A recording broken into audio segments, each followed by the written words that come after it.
আপনি যখন আপনার ইউটিউবে ভিডিও আপলোড করেন, তো সেখানে যদি আপনার ভিডিওটা কপিরাইট ইস্যু চেক-ইন হয়ে ভিডিও আপলোড হয়, বিষয়টা অনেকটাই আপনার চ্যানেলটা সেফ রাখবে। কিভাবে? আপনি যখন ভিডিও আপলোড করেন, এখানে যদি আপনার কপিরাইট চেক-ইন হয়, তাহলে আপনি ভিডিওটা আপলোড করার সময় জানতে পারবেন। এবং এখানে যদি আপনি চেক-ইন হয়ে ভিডিওটা আপলোড করাতে পারেন, তাহলে আপনার চ্যানেলটা সুরক্ষিত থাকবে 99%। যদি আপনি কপিরাইট ইস্যুটা চেক করে ভিডিওটা আপলোড করেন, সেখানে কপিরাইট স্ট্রাইক, কপিরাইট ক্লেমস এগুলো আসার কোনো সম্ভাবনা থাকবে না। আর যদি এখানে দেখেন, এখানে আমার ডিটেলস আর এখানে আমার চেকার্সে এখানে লাল রেড চিহ্ন আছে, তার মানে আমার এখানে কপিরাইট ইস্যু আছে। দেখেন, এই কপিরাইট ইস্যুটা আমি উঠাবো কিভাবে? এটা উঠিয়ে আমি ভিডিওটা আপলোড করব। ডিটেলসে আসলাম, ডিটেলসে আসার পরে আমি টেক অ্যাকশনে আসবো। টেক অ্যাকশনে আসার পরে যদি আমি ইরেজার সাউন্ড এটা ট্যাপ করি, তাহলে আমার সাউন্ডটা মিট হয়ে যাবে।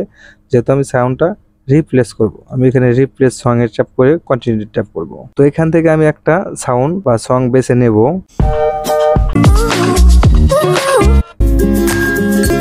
তো আমি এই সাউন্ডটা বেছে নেব। তো আমি এখানে প্লাস আইকনে ট্যাপ করব। প্লাস আইকনে ট্যাপ করে আমি এটা সেভ করে দেব। সেভ করে দেব, এখানে টিক মার্ক দিয়ে কনফার্ম চেঞ্জিং আমি এখানে ট্যাপ করে দেব। তো এখানে ট্যাপ করার পরে আমি ডান করে দেব।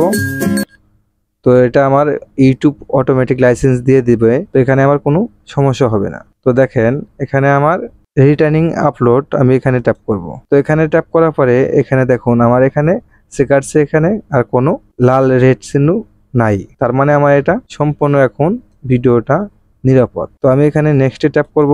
নেক্সটে ট্যাপ করার পরে সেভ করে দেব। এখানে আমি আমার ভিডিওতে টাইটেলস সবকিছু আমি কমপ্লিট করে রেখেছি। দেখেন, এখানে আমি ডিসক্রিপশন, টাইটেল এবং সবকিছু আমি এখানে কমপ্লিট করে ভিডিওটা আপলোড করতেছি।